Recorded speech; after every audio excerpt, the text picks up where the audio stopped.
ETV YouTube channels లో మీ వ్యాపార ప్రకటనల కోసం ఈ నంబర్కి కాల్ చేయండి. మన కోసం మనతో కొట్లాడే నిజమైన ప్రేమ చూపించే ఒకే ఒక వ్యక్తి అమ్మ.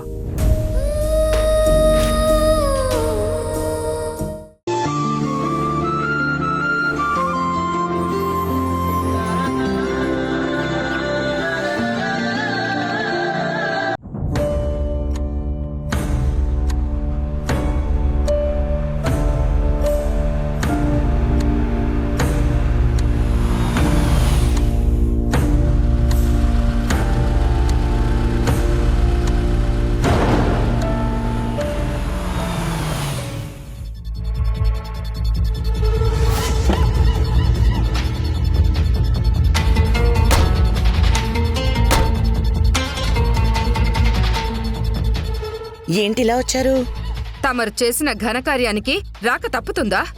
ఏమైంది? ఎందుకంత ఆవేశపడుతున్నారు? ఇంకా ఏం కావాలమ్మా? ఏదైతే జరగకూడదని అనుకున్నామో అదే జరిగింది. ఏమంటున్నారు మీరు? అసలేం జరిగింది? ప్రతిమ ఇంట్లోంచి వెళ్ళిపోయింది.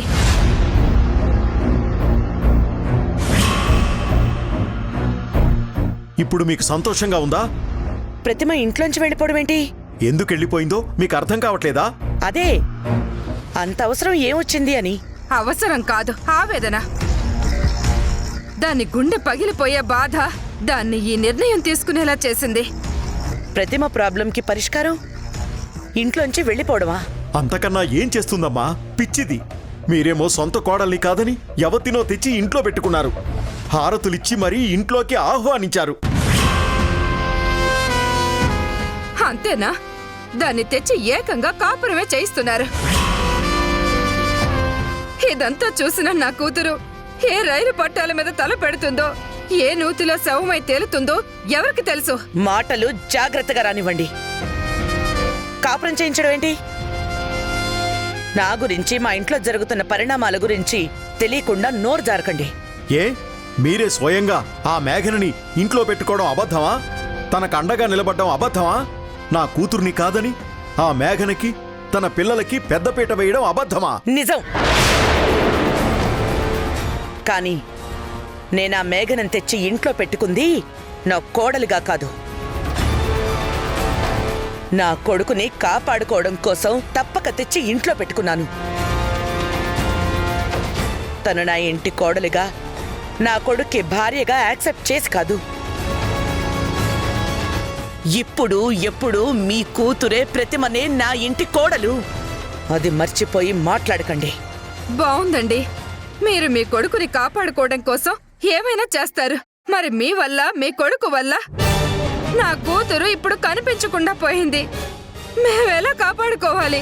మీ ఆవేదనలో అర్థం ఉంది, కానీ మీరు ఆవేశపడితే ఫలితం ఉండదు. వెంటనే వెళ్ళి పోలీస్ కంప్లైంట్ ఇవ్వండి. ప్రతిమని వెతికించండి. ప్రతిమ మొండితనం గురించి మీకు తెలీదమ్మా. చిన్నప్పుడు తన అడిగిన గిఫ్ట్ కొనివ్వలేదని 2 రోజులు ఎవ్వరికీ కనిపించకుండా వాటర్ ట్యాంకులో దాక్కుంది. అంతటి పిచ్చిదమ్మా నా కూతురు. మీ అబ్బాయి ప్రేమ కోసం అది పిచ్చిదైపోయింది. అటు నందు ప్రేమ దక్కక, దాని ప్రేమని మీరు కూడా గుర్తించక, తట్టుకోలేక ఇల్లు వదిలేసి వెళ్ళిపోయింది. నా బిడ్డ ప్రాణాలతో ఉందో లేదో తెలియక నా ఊపిరాగిపోతుంది. చూడండి, మీ కూతురు కనిపించట్లేదని మీరెంత కంగారు పడుతున్నారో, నా కొడుకు ఏమైపోతాడోనని నేను అంతే ఆవేదన పడ్డాను. అందుకే గత్యంతరం లేక మేఘనని ఇంటికి తెచ్చాను. ఎవరవునన్నా ఎవరు కాదన్నా ప్రతిమే నా కోడలు. నాకు టైం ఇవ్వండి, కొద్ది రోజులు ఓపిక పట్టండి, అన్నీ సర్దుకుంటాయి. ముందు మీరు ప్రతిమని వెతకండి. మీరు మాటలు చెప్పి మభ్యపెట్టినంత మాత్రాన మా ప్రతిమ తిరిగొస్తుందా? పోలీసుల్ని పెట్టి వెతికించినా, మీరు నా కూతుర్ని కోడలుగా అంగీకరించినా నా బిడ్డ తిరిగొస్తుందన్న గ్యారంటీ లేదు. అదే జరిగితే మీరే బాధ్యులవుతారు. అంత తేలిగ్గా మిమ్మల్ని వదిలిపెట్టాం.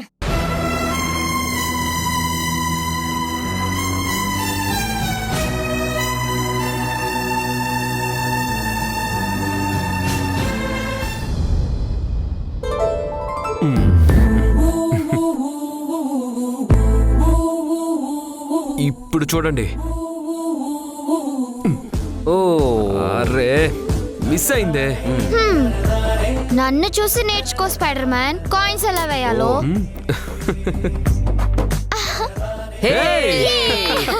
సూపర్. అది ఇప్పుడు నువ్వు ట్రై చేయి. అలా కాదు, ఇక్కడ పెట్టి ఆ వైట్ కొట్టు దాంట్లోకి.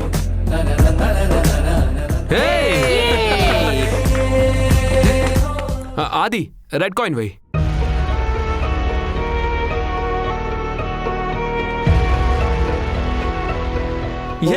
అమ్మయ్యా. ఇప్పుడు నేను. ప్రతిమ ఇంట్లోంచి వెళ్ళిపోయింది. వీడికి ఈ విషయం చెప్దామంటే వీడు వినే మూడ్లోనే లేడు. ప్రతిమ గురించి, ప్రతిమ మెంటాలిటీ గురించి నీకు తెలిసింది వేరు, తన అసలు రూపం వేరు.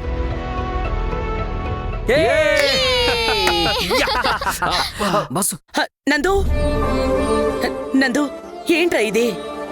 చెయ్యింత నొప్పిగా ఉంటే ఈ ఆటలేంట్రా? పిల్లలు ఆడుకుందాం అన్నారమ్మా. అక్కర్లేదు, ఇదంతా తీసేయండి. ఇంకాసేపు ఆడుకుంటాం. నోర్మయ్, వాడికి అసలే బాగోలేదు. అర్థం కావట్లేదా మీకు? అమ్మా నాకంత నొప్పిగా ఏం లేదమ్మా. I'm fine. రా నువ్వు వచ్చి ఎంజాయ్ చేయి. రా. నిత్య ఆది ఎంత బాగా ఆడుతున్నారో. ఆది నువ్వు కాయిన్ వేయి. ఎలారా ఎంజాయ్ చేసేది? నీ రక్తం పంచుకు పుట్టిన పిల్లలతో నువ్వు ఆడుకుంటే చూసి మురిసిపోయేదాన్ని. కానీ ఎవరికో పుట్టిన పిల్లలతో నువ్వు ఆడుకుంటుంటే మనసు చివుక్కుమంటోంది. ప్రతిమ గురించి చెప్పలేను, అలా అని నిన్నీ పిల్లలతో ఇలా చూడలేను.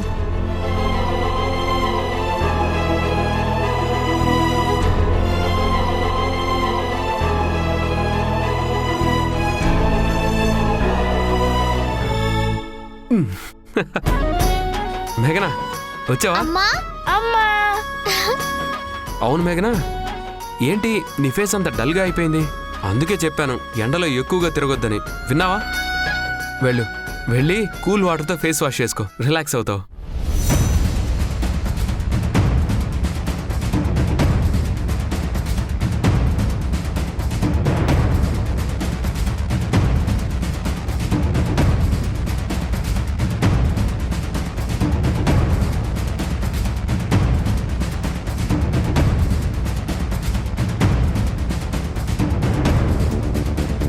ఏంటిది? ప్లీజ్ ఒకసారి చదవండి.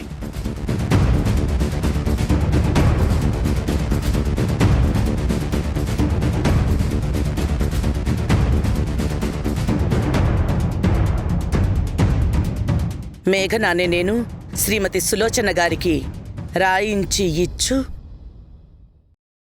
అప్పు పత్రం ఏమనగా,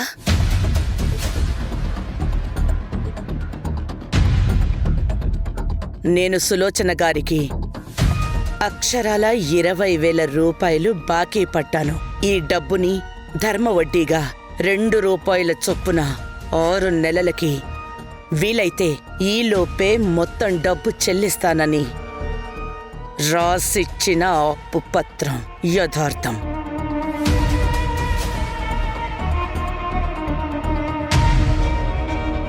ఎందుకిది? మీరు చేసిన మేలుకి ప్రస్తుతం నేను థ్యాంక్స్ చెప్పుకోగలను, కానీ శాశ్వతంగా మీ డబ్బును నేను స్వీకరించలేను.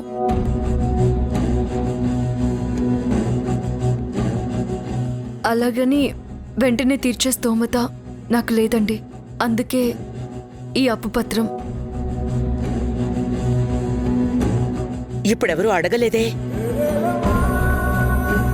అడగకుండానే మీరు నన్ను ఆదుకున్నారు.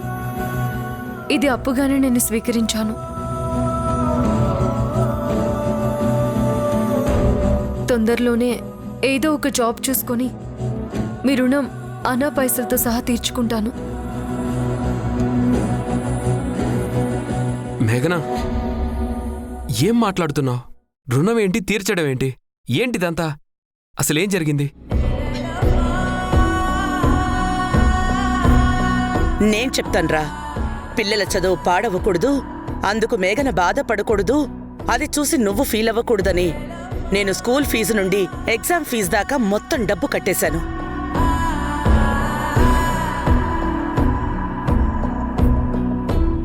అందుకు కృతజ్ఞతగా తను ఇలా సమాధానం చెప్పింది. ఏంటి మేఘనా ఇది? నందు, తన పిల్లల స్కూల్ ఫీజు కట్టడం నా అవసరం.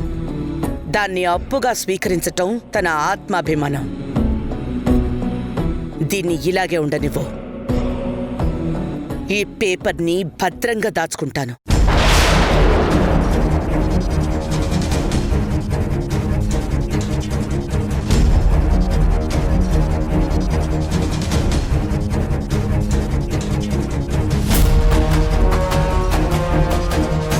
మేఘనా, ఏంటిది? ఎందుకు ఇలా చేసావు? అమ్మ పిల్లల ఫీజు కట్టడం తన రెస్పాన్సిబిలిటీ అనుకుంది. చూడు నందు, ఏదైనా మనసుకి నచ్చిన వాళ్ళ కోసం చేస్తే అది బాధ్యత. కావలసిన వాళ్ళ కోసం చేస్తే అది సహాయం. అదే పరాయి వాళ్ళ కోసం చేస్తే అది రుణం.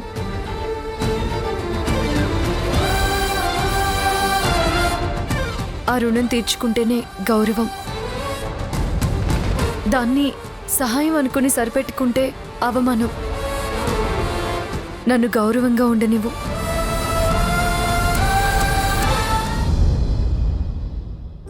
ఆది, నిత్య, రండి.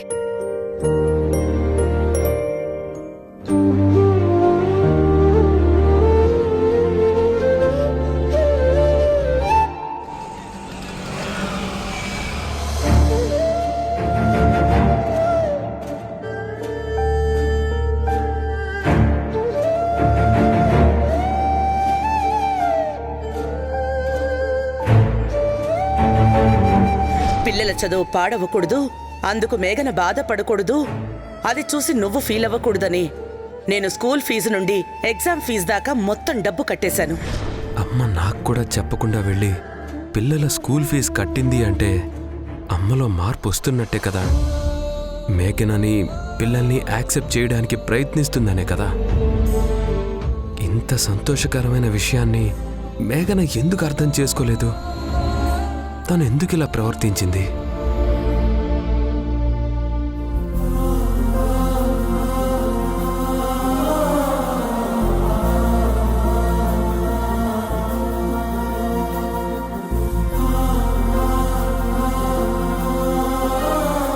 నందు, నేను మీ అమ్మగారి దగ్గర అలా ప్రవర్తించినందుకు నీకు బాధగా ఉంది కదూ?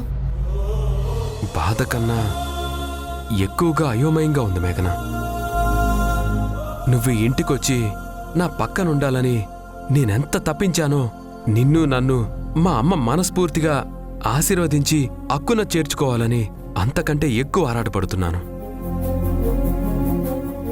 నాకు తెలియకుండానే మా అమ్మ పిల్లల ఫీజు కట్టింది అంటే అమ్మ పిల్లలకి దగ్గరవుతుందనడానికి ఒక నిదర్శనం.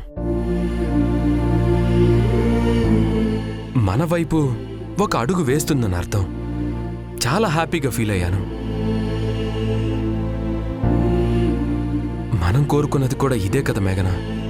అలాంటిది అమ్మ కట్టిన డబ్బుకి అప్పు అని పేరెందుకు పెట్టావో ఇప్పటికీ అర్థం కావట్లేదు. మీ అమ్మగారి మనసు నేను కోడల్ని అనుకునుంటే అత్తయ్య గారు చేసిన సాయానికి నేను అప్పు అని పేరు పెట్టుండేదాన్ని కాదు నందు.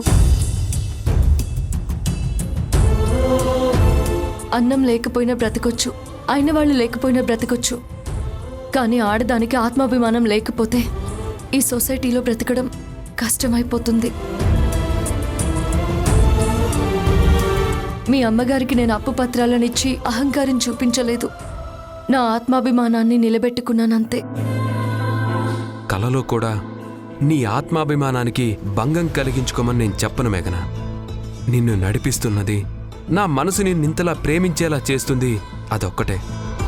కాకపోతే మా అమ్మ మనసు నిన్ను కోడలుగా అంగీకరించలేదని ఎలా అనుకుంటున్నావు? తన మనసు ఒప్పుకోకుండానే ఈ ఇంట్లోకి వచ్చానని ఎందుకు అపోహపడుతున్నావు మేఘన? నీకు నా మాటల్లో అపోహ కనబడుతుంది. నేను అత్తయ్య గారి కళ్ళల్లో ప్రేమను చూడాలనుకుంటున్నాను.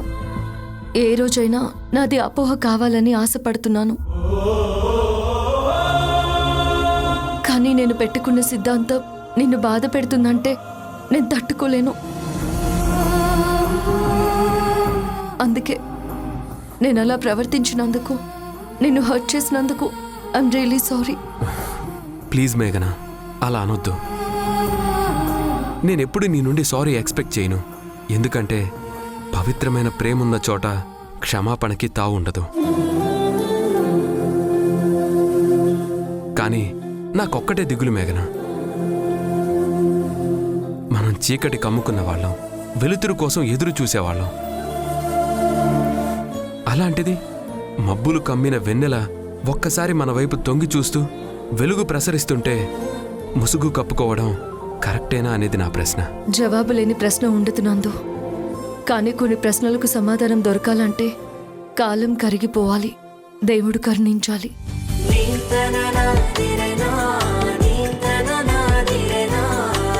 ఎంత గొప్ప వ్యక్తిత్వం మేఘనా నీది.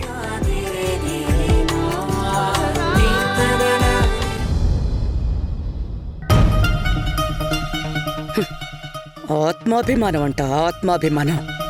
అంత ఆత్మాభిమానం ఉన్నదే అయితే నా కొడుకు జీవితంలోకి ఎందుకొస్తుంది? నాలాంటి తల్లిని ఇంత క్షోభ ఎలా పెడుతుంది? ఆ పిల్లది ఆత్మాభిమానం కాదు, ముమ్మోటికి అహంకారమే. లేకపోతే ఏ సంబంధం లేని నేను తన పిల్లల భవిష్యత్తు ఆలోచించి ఫీజు కట్టి మంచి చేస్తే దాన్ని స్వీకరించను అంటూ అప్పుపత్రం రాసి తన పొగరుని ప్రదర్శించింది. చూస్తా, అది చూస్తా.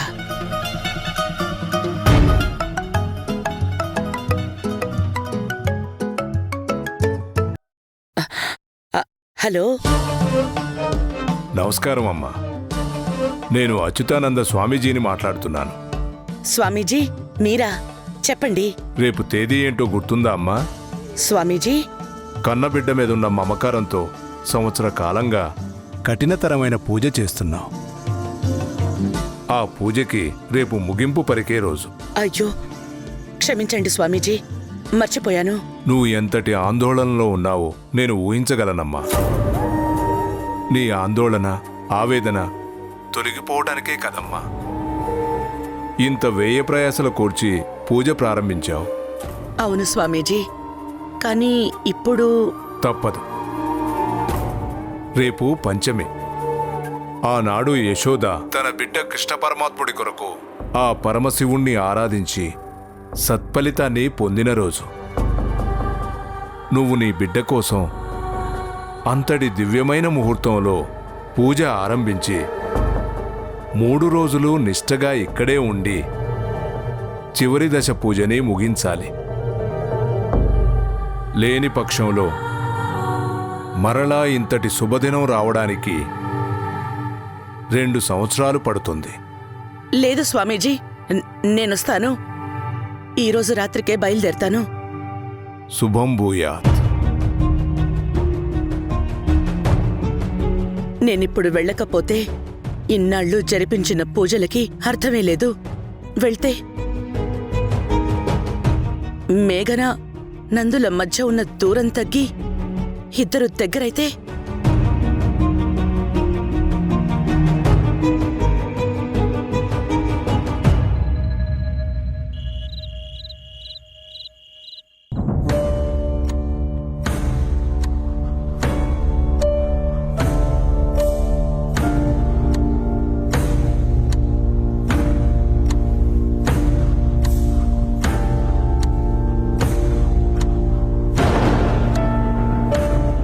నేను ఊరెళ్తున్నాను.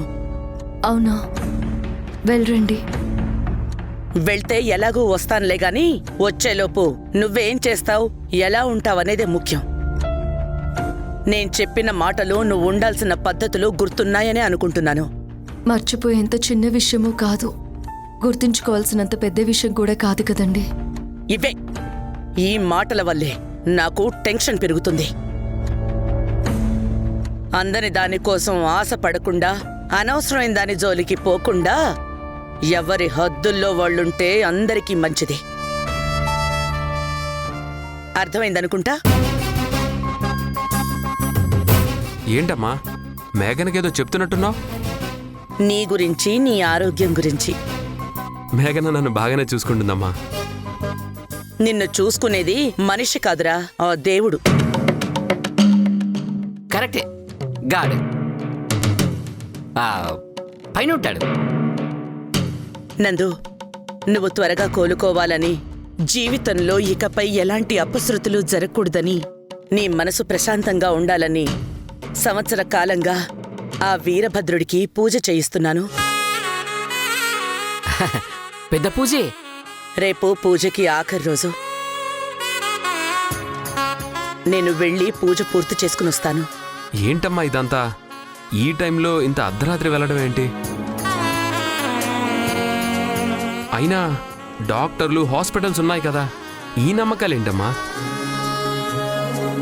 అమ్మని కదరా, నమ్మకం ఉంటుంది, ఉండాలి. నేను 3 రోజుల్లో తిరిగి వస్తాను.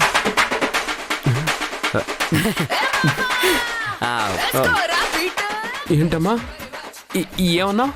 పూజకి భద్రాచలం ఆశ్రమానికి వెళ్తున్నాను. రావడానికి 3 రోజులు పడుతుంది. 3 రోజులా? Lucky chance boss. లక్కీ ఛాన్సా? ఏంట్రా? అంటే ఇలాంటి పూజ, దాని ఫలితం అందరికీ దొరకదు కదమ్మా, అందుకే లక్కీ ఛాన్స్ అంటున్నాను. 3 రోజులు అమ్మలేదంటే ఇక మేఘనతో ఎంజాయ్ చేయొచ్చు. ఇది చాలా ప్రత్యేకమైన పూజ, అందుకే వెళ్ళక తప్పట్లేదు. కానీ అమ్మా, 3 రోజులు 3 రోజులు నిన్ను వదిలిపెట్టి ఉండాలంటే ఎలా అమ్మా? ఎలా? ఎప్పుడు నిన్ను వదిలి ఉండలేదమ్మా. మరి 3 రోజులంటే నా వల్ల కాదమ్మా. బాసు, సీరియల్కి ఛానల్ అవార్డు తప్ప ఆస్కర్ అవార్డు ఇవ్వరు బాసు. లేదురా, అమ్మలేని 3 రోజులు ఎలా గడపాలని తలుచుకుంటేనే. హే ప్రభు, హే హరి రామకృష్ణ జగన్నాథ ప్రభు, ఏ క్యా హువా? ఏయ్ ఆపు! నువ్వేంట్రా ఓవర్ చేస్తున్నావు? లేదమ్మా, 3 రోజులు కదా. నేనొచ్చే వరకు అందరూ ఎవరి హద్దుల్లో వాళ్ళు ఉండండి.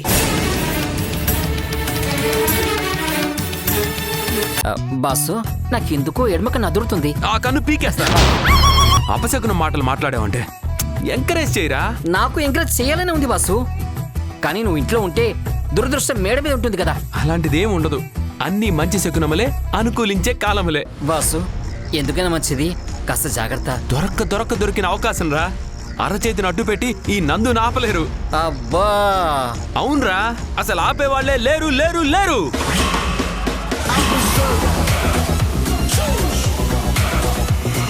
ఈటీవీ విన్ యాప్ రోజుకి కేవలం ₹1 మాత్రమే. ఇప్పుడే ఈటీవీ విన్ యాప్ డౌన్లోడ్ చేసి సబ్స్క్రైబ్ చేయండి.